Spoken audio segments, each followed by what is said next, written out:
Hi guys. I just want to kind of speak on John 15.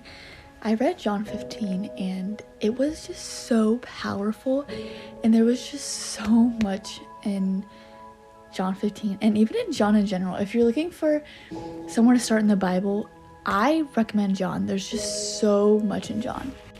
So I'm going to start off, John 15:2 says, "Every branch in me that does not produce fruit, he removes." So allow God to remove anything from your life that does not produce good fruit, or a relationship that hinders your relationship with God, or maybe it's an addiction that you're struggling with. Give it to God. Let God know what is the bad fruit in your life so that God can remove it, because God doesn't want you to have bad fruit or anything in your life that hinders your relationship with God. John 15:4 says, "Remain in me and I in you, just as a branch is unable to produce fruit by itself unless it remains on the vine. Neither can you unless you remain in me." We need to remain in God even when we think that we can handle our own problems or our own situations.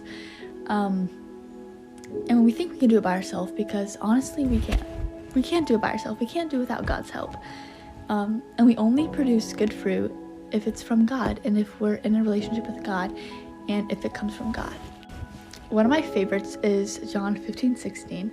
It says, "You did not choose me, but I chose you. I appointed you to go and produce fruit, and that your fruit should remain, so that whatever you ask the Father in my name, he will give you." God died for us not knowing if we were going to choose him. That is just incredible to think about, that God died for you. God died for me, not knowing if we were going to choose him or not.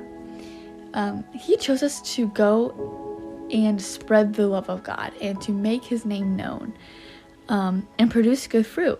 So if we remain in him, we will produce good fruit, and we will be blessed. And John 15:19 says, "If you are of the world would love you as its own. However, because you are not of the world, but I have chosen you out of the world hates you." People are going to hate us because we are different, or because we are walking the path that other people aren't walking.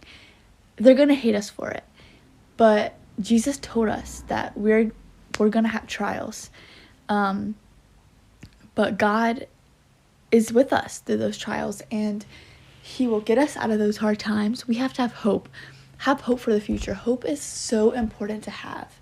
Hope is so important, because if you don't have hope, you have no will to even pursue a relationship with God, or to even keep trying, if you don't have hope that there is a better future.